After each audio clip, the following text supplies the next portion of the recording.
Probably നമുക്ക് എല്ലാവർക്കും ഉള്ളൊരു ഡൗട്ടായിരിക്കും, what determines the demand for a commodity in the market എന്നുള്ളത്, അല്ലെങ്കിൽ why and how does the demand for a commodity change in the market എന്നുള്ളത്.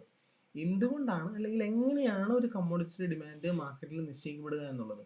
എക്കണോമിക്കലായിട്ട് നമ്മളിതിനെ സ്റ്റഡി ചെയ്യുന്ന ടോപ്പിക്കാണ് എലാസ്റ്റിസിറ്റി ഓഫ് ഡിമാൻഡ് എന്ന് പറയുന്നത്. സോ ടുഡേ നമ്മൾ എന്താണ് എലാസ്റ്റിസിറ്റി ഓഫ് ഡിമാൻഡ് എന്ന് നോക്കും, ടൈപ്സ് ഓഫ് എലാസ്റ്റിറ്റി, അതായത് price elasticity, income elasticity and cross elasticity എന്താണെന്ന് നോക്കും. And finally we will conclude session. First of all നമുക്ക് എന്താണ് എലാസ്റ്റിസിറ്റി ഓഫ് ഡിമാൻഡ് എന്ന് ബേസിക് ആയിട്ട് നോക്കാം. എലാസ്റ്റിസിറ്റി ഓഫ് ഡിമാൻഡ് എന്ന് പറയുന്നത് it is the responsiveness of quantity demand of a commodity to change in one of the variables of demand. അപ്പം നമുക്ക് എല്ലാവർക്കും അറിയാം, ഡിമാൻഡ് ഫോർ എ കമ്മോഡിറ്റി എന്ന് പറയുന്നത് it depends on various factors. ഈ ഫാക്ടേഴ്സിനെ നമ്മൾ ഡിറ്റർമിനൻസ് ഓഫ് ഡിമാൻഡ് എന്ന് വിളിക്കും. ഈ ഡിറ്റർമിനൻസിൽ ഇൻക്ലൂഡ് ചെയ്യുന്നതാണ് price of the commodity, price of related commodity, income of the consumer and finally taste and preference. അപ്പം ഈ ഡിറ്റർമിനൻസിൽ ഏതെങ്കിലും ഒരു ചേഞ്ച് സംഭവിക്കുമ്പോൾ what change does it happen to demand, ഏതെങ്കിലും ഒരു ഡിറ്റർമിനൻസിൽ ഒരു ചേഞ്ച് ഉണ്ടാകുമ്പോൾ എങ്ങനെയാണ് ഡിമാൻഡ് റെസ്പോണ്ട് ചെയ്യുന്നത് എന്നുള്ളതിനെയാണ് നമ്മൾ എലാസ്റ്റിസിറ്റി ഓഫ് ഡിമാൻഡ് എന്ന് വിളിക്കുന്നത്. മാത്തമാറ്റിക്കലായിട്ട് നമ്മൾ പറയുകയാണെങ്കിൽ it can be explained as the percentage change in quantity demand of a commodity divided by the percentage change in any of the determinants of demand. So നമ്മൾ ആദ്യം price elasticity of demand എന്താണെന്ന് നോക്കുകയാണ്. Price elasticity of demand എന്ന് പറയുന്നത് it refers to the percentage change in quantity demand of a commodity as a result of change in price. Price എന്ന് പറയുന്ന ഡിമാൻഡിൻ്റെ determinant കാരണം എന്ത് ചേഞ്ച് ആണ് ഡിമാൻഡിൽ ഉണ്ടാകുന്നത് എന്നുള്ളതിനെയാണ് പ്രൈസ് എലാസ്റ്റിസിറ്റി ഓഫ് ഡിമാൻഡിൽ നമ്മൾ നോക്കുന്നത്. അപ്പോൾ നമ്മൾ ഇതിനെ ഒരു ഗ്രാഫ് വഴി നമുക്ക് എക്സ്പ്ലെയിൻ ചെയ്യാൻ പറ്റും. ഫസ്റ്റ് ഓഫ് ഓൾ ഇതിൻ്റെ എക്സ് ആക്സിസിൽ നമ്മൾ quantity demand of the commodity, Y ആക്സിസിൽ പ്രൈസ് ഓഫ് ദ കമ്മോഡിറ്റി ആണ് എടുത്തേക്കുന്നത്. ഫസ്റ്റ് ഗ്രാഫ് നമ്മൾ ശ്രദ്ധിക്കുകയാണെങ്കിൽ price is increasing from 5 to 10 to 15 to 20. Price increase ചെയ്തുകൊണ്ടേ ഇരിക്കുന്നു. പക്ഷേ quantity demand of the commodity is still remaining at 10. Quantity demand 10 നിന്ന് മാറുന്നതേ ഇല്ല, പക്ഷെ പ്രൈസ് മാറിക്കൊണ്ടേ ഇരിക്കുന്നു. ഇതിൻ്റെ അർത്ഥം എന്താ? പ്രൈസ് മാറുന്നതനുസരിച്ച് ഡിമാൻഡിൽ നോ ചേഞ്ചസ് ഹാപ്പനിങ്. അപ്പം നമുക്ക് പറയാൻ പറ്റും എലാസ്റ്റിസിറ്റി ഓഫ് ഡിമാൻഡ് 0 ആണ്, അല്ലെങ്കിൽ പെർഫെക്റ്റ്ലി ഇൻഇലാസ്റ്റിക് ഡിമാൻഡാണ്. ഈ ഒരു സിറ്റുവേഷൻ ഒരു എക്സാമ്പിൾ പറയുകയാണെങ്കിൽ ഇപ്പം നമ്മുടെ മോസ്റ്റ് ആയിട്ടുള്ള റെയർ ഗുഡ്സ് അല്ലെങ്കിൽ എസെൻഷ്യൽ ആയിട്ടുള്ള ഒരു കമ്മോഡിറ്റി ആണെങ്കിൽ എന്തോരം പ്രൈസ് മാറിയെന്ന് പറഞ്ഞാൽ ഡിമാൻഡിൽ ഒരു വ്യത്യാസം സാധിക്കില്ല. പ്രൈസ് കൂടിക്കോട്ടെ കുറഞ്ഞോട്ടെ, ഒരു റെയർ മെഡിസിൻ്റെ കേസ് ആണെങ്കിൽ ഒരിക്കലും ഡിമാൻഡ് മാറില്ല. അപ്പോൾ ഇതാണ് പെർഫെക്റ്റ്ലി ഇൻഇലാസ്റ്റിക് ആയിട്ടുള്ള ഡിമാൻഡ്. നമ്മൾ നെക്സ്റ്റ് ഗ്രാഫ് എടുക്കുകയാണെങ്കിൽ ഇവിടെ price is remaining at 15. Price അവിടെ നിന്ന് മാറുന്നതേ ഇല്ല, പക്ഷേ ക്വാണ്ടിറ്റി ഡിമാൻഡ് 5 ആകുന്നു, 10 ആകുന്നു, 15 ആകുന്നു. ക്വാണ്ടിറ്റി ഡിമാൻഡ് ഫ്ലക്ച്വേറ്റ് ചെയ്യുന്നുണ്ട്, പക്ഷെ price of the commodity is remaining at 15 itself. അതിൻ്റെ അർത്ഥം എന്താ? എലാസ്റ്റിസിറ്റി പെർഫെക്റ്റ്ലി എലാസ്റ്റിക് ആണ്. എന്ന് പറഞ്ഞാൽ പെർഫെക്റ്റ്ലി എലാസ്റ്റിക് ഡിമാൻഡ് ആയതുകൊണ്ട് elasticity equal to infinity. Quantity demand is changing rapidly, പക്ഷെ price of the commodity is still at 15, അല്ലെങ്കിൽ ഒരു സെയിം എമൗണ്ട്. പ്രൈസിൽ വ്യത്യാസം വരുന്നില്ല എങ്കിലും ക്വാണ്ടിറ്റി ഭയങ്കരമായിട്ട് ഫ്ലക്ച്വേറ്റ് ചെയ്യുന്നു. അതുകൊണ്ട് തന്നെ അത് പെർഫെക്റ്റ്ലി ഇലാസ്റ്റിക് ഡിമാൻഡാണ്. അടുത്തതായിട്ട് നമ്മൾ നോക്കുകയാണെങ്കിൽ ഇവിടെ price is decreasing from 20 to 15 to 10 to 5. അതുപോലെ തന്നെ quantity demand is increasing from 5 to 10 to 15. ഇതിനെ നമുക്ക് പറയാം യൂണിറ്ററി എലാസ്റ്റിക് ഡിമാൻഡ് എന്ന്. അന്ന് പറഞ്ഞാൽ percentage change in demand is equal to percentage change in price. അഥവാ കറസ്പോണ്ടിങ് ആയിട്ട് പ്രൈസിൽ ഒരു ചേഞ്ച് ഉണ്ടാകുമ്പോൾ അതേ പെർസെൻറ്റേജ് ആയിട്ട് തന്നെയാണ് ക്വാണ്ടിറ്റി ഡിമാൻഡിലും ചേഞ്ച് ഉണ്ടാകുന്നത്. അപ്പോൾ അതിനെ നമുക്ക് യൂണിറ്ററി എലാസ്റ്റിക് ഡിമാൻഡ് എന്ന് വിളിക്കാൻ സാധിക്കും. So price elasticity of demand എന്ന് പറഞ്ഞാൽ how demand response to a change in price of the commodity.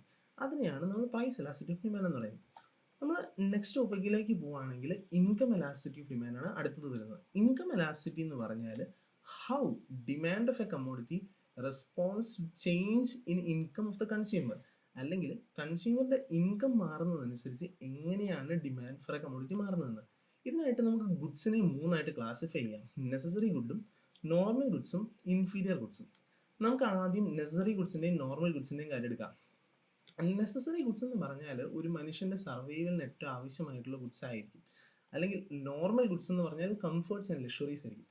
അപ്പം നമുക്ക് ഇൻകം കൂടുന്നതനുസരിച്ച് പ്രോബബിളി നമ്മൾ നെസസറി ആണെങ്കിലും ലക്ഷറി ആണെങ്കിലും നമ്മുടെ ഡിമാൻഡ് കൂടിക്കൊണ്ടിരിക്കുകയുള്ളൂ. അതുകൊണ്ട് തന്നെ നെസസറി ഗുഡ്സിനും നോർമൽ ഗുഡ്സിനും പോസിറ്റീവ് ഇൻകം എലാസ്റ്റിസിറ്റി ആയിരിക്കും. നമുക്ക് ഏറ്റവും ആവശ്യമായ ഒരു നെസസറി ഗുഡ് ആണെങ്കിലും നമുക്കൊരു ലക്ഷറി ഗുഡ് ആണെങ്കിലും ഉറപ്പായിട്ടും എപ്പോഴും പോസിറ്റീവ് ഇൻകം എലാസിറ്റി ആയിരിക്കും. കാരണം ഇൻകം കൂടുന്നതനുസരിച്ച് നമ്മൾ demand for the commodities also increase ചെയ്യും. അതെന്ന് പറഞ്ഞാൽ ഒരു ഡയറക്റ്റ് റിലേഷൻ ആയതുകൊണ്ട് തന്നെ പോസിറ്റീവ് ഇൻകം എലാസിറ്റി ആയിരിക്കും. രണ്ടും കൂടിക്കൊണ്ടിരിക്കും, ഡിമാൻഡും ഇൻകം. നെക്സ്റ്റ് നമ്മൾ ഇൻഫീരിയർ ഗുഡ് എടുക്കുകയാണെങ്കിൽ, ഇൻഫീരിയർ ഗുഡ്സ് എന്ന് പറഞ്ഞാൽ goods that are having a superior സബ്സ്റ്റിറ്റ്യൂട്ടിനെയാണ് നമ്മൾ ഇൻഫീരിയർ ഗുഡ്സ് എന്ന് പറയുന്നത്. ഫോർ എക്സാമ്പിൾ, ഒരു ടെക്നോട്ടിപ്പിൻ്റെ പെൻ ഉപയോഗിക്കുന്ന ആളും പാർക്കറിൻ്റെ പെൻ ഉപയോഗിക്കുന്ന ആളും, നമുക്ക് ഇൻകം കുറവായിരിക്കുമ്പോൾ, ടെക്നോട്ടിപ്പിൻ്റെ കേസാണ് നമ്മൾ എടുക്കുന്നത്, ഇൻകം കുറവായിരിക്കുമ്പോൾ ടെക്നോട്ടിപ്പിൻ്റെ ഡിമാൻഡ് വിൽ ബി ഹൈ. പക്ഷേ ഇൻകം കൂടുന്നതനുസരിച്ച് നമുക്ക് ഒരു സുപ്പീരിയർ ഗുഡ് അവൈലബിൾ ആണ് എന്ന് പറഞ്ഞാൽ പാർക്കർ എന്ന് പറയുന്ന ഒരു കമ്മോഡിറ്റി അവൈലബിൾ ആയതുകൊണ്ട് തന്നെ ടെക്നോട്ടിപ്പിൻ്റെ ഡിമാൻഡ് കുറയുന്നു. അതായത് ഇൻകം കൂടുന്നതനുസരിച്ച് ആ ഇൻഫീരിയർ ഗുഡിൻ്റെ ഡിമാൻഡ് കുറയുകയാണ്. അപ്പോൾ ഒരു ഇൻവേഴ്സ് റിലേഷൻ ആണല്ലോ. അതുകൊണ്ട് തന്നെ ഇൻഫീരിയർ ഗുഡ്സിന് എപ്പോഴും നെഗറ്റീവ് ഇൻകം ഇലാസിറ്റി ആയിരിക്കും. അപ്പം ഇൻകം ഇലാസിറ്റി ഓഫ് ഡിമാൻഡ് എന്ന് പറഞ്ഞാൽ how demand for a commodity response to change in income of the consumer. അതാണ് income elasticity of demand. Finally നമ്മൾ ക്രോസ് എലാസിറ്റി ഓഫ് ഡിമാൻഡ് ആണ് നോക്കുന്നത്. ക്രോസ് എലാസിറ്റി ഓഫ് ഡിമാൻഡ് എന്ന് പറഞ്ഞാൽ ഒരു ഗുഡിൻ്റെ പ്രൈസിൽ വരുന്ന വ്യത്യാസം കാരണം മറ്റൊരു ഗുഡിൻ്റെ ഡിമാൻഡിൽ എന്ത് വ്യത്യാസം വരുന്നു എന്നുള്ളതിനെയാണ് ക്രോസ് എലാസ്റ്റിസിറ്റി ഓഫ് ഡിമാൻഡ് എന്ന് പറയുന്നത്. It is the percentage change in quantity demand of commodity X as a result of percentage change in price of some other related commodity Y. Related കമ്മോഡിറ്റീസിനെ നമുക്ക് സബ്സ്റ്റിറ്റ്യൂട്ട് ഗുഡ്സ് ആയിട്ടും complementary goods ആയിട്ടും divide ചെയ്യാൻ സാധിക്കും. ആദ്യം നമ്മൾ substitute ഗുഡ്സിൻ്റെ case എടുക്കുകയാണ്. സബ്സ്റ്റിറ്റ്യൂട്ട് ഗുഡ്സ് എന്ന് പറഞ്ഞാൽ goods that can be used with equal ease in place of another. അതായത് ഒരു ഗുഡിൻ്റെ പ്ലേസിൽ നമുക്ക് വേറൊരു ഗുഡ് അതേ ഈസിൽ തന്നെ ഉപയോഗിക്കാമെങ്കിൽ അതാണ് സബ്സ്റ്റിറ്റ്യൂട്ട് ഗുഡ്. ഫോർ എക്സാമ്പിൾ, ഇവിടെ നമ്മൾ ടീയും കോഫിയുമാണ് എടുത്തേക്കുന്നത്. നമുക്കറിയാം ടീയും കോഫിയും സബ്സ്റ്റിറ്റ്യൂട്ട് ഗുഡ്സ് ആണ്. നമ്മൾ ഗ്രാഫ് നോക്കുകയാണെങ്കിൽ പ്രൈസ് ഓഫ് കോഫിയാണ് നമ്മൾ വൈ ആക്സിസിൽ എടുത്തേക്കുന്നത്, ക്വാണ്ടിറ്റി ഡിമാൻഡ് ഓഫ് ടീ ആണ് നമ്മൾ എക്സ് ആക്സിസിൽ എടുത്തേക്കുന്നത്. പ്രൈസ് ഓഫ് കോഫി ഇവിടെ 5 നിന്ന് 10 ആകുന്നു, 10 നിന്ന് 15 ആകുന്നു, 15 നിന്ന് 20 ആകുന്നു. കോഫിയുടെ പ്രൈസ് കൂടുന്നതിനാൽ തന്നെ quantity demand of tea increase ചെയ്യുകയാണ്. കോഫിയുടെ പ്രൈസ് 5 ആയിരിക്കുമ്പോൾ ക്വാണ്ടിറ്റി ഡിമാൻഡ് ഓഫ് ടീ 5 ആണ്. അത് 5 നിന്ന് 10 ഇൻക്രീസ് ചെയ്തപ്പോൾ ക്വാണ്ടിറ്റി ഡിമാൻഡ് ഈസ് 5 നിന്ന് 15 ഇൻക്രീസ് ചെയ്തപ്പോൾ ക്വാണ്ടിറ്റി ഡിമാൻഡ് ഇൻക്രീസ് ടു 10.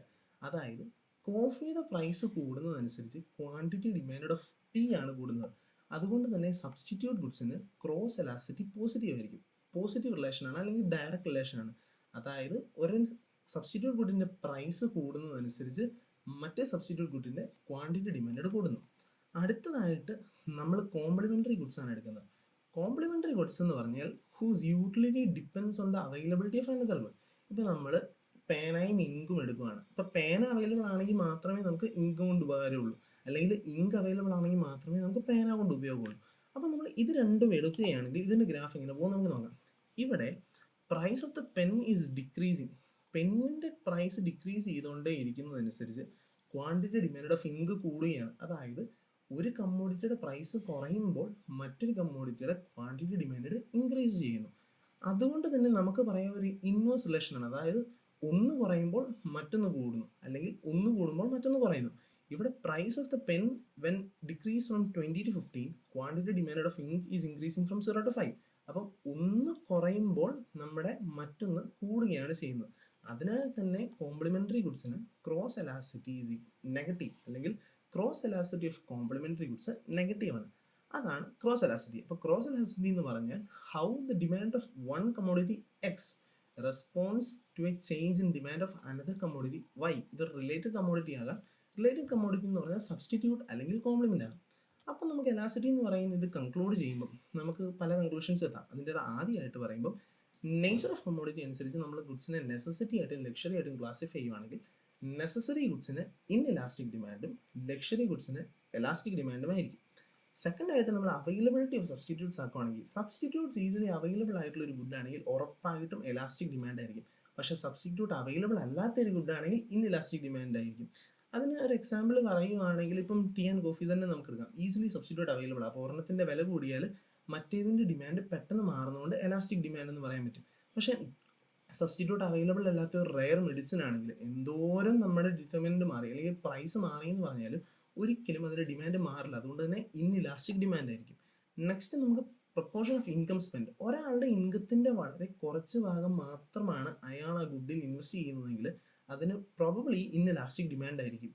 ഒരാളുടെ ഇൻകത്തിൻ്റെ ഒരു ലാർജ് എമൗണ്ട് ആണ് അയാൾ ഇതിൽ ഇൻവെസ്റ്റ് ചെയ്യുന്നതെങ്കിൽ അതിന് ഇലാസ്റ്റിക് ഡിമാൻഡും ആയിരിക്കും. So finally elasticity of demand എന്ന് പറഞ്ഞാൽ how demand response to change in any of the determinants of demand. അല്ലെങ്കിൽ നമുക്ക് പറയാൻ പറ്റും ഡിമാൻഡ് ഇൻഇലാസ്റ്റിക് ആകുന്നത് എപ്പോഴാണ്? ഡിമാൻഡ് വളരെ കുറച്ച് മാത്രം ചേഞ്ചസിനോട് കറസ്പോണ്ട് ചെയ്യുവാണെങ്കിൽ ഡിമാൻഡ് ഇൻഇലാസ്റ്റിക്കാണ്. പക്ഷേ എലാസ്റ്റിക് ആണ് ഡിമാൻഡ് എന്ന് നമ്മൾ പറയുന്നത് എപ്പോഴാണ്? Demand of a commodity changes a lot when determinants change. അപ്പം hope you all understood what elasticity of demand is. Feel free to post your queries regarding the same. Until next time, bye.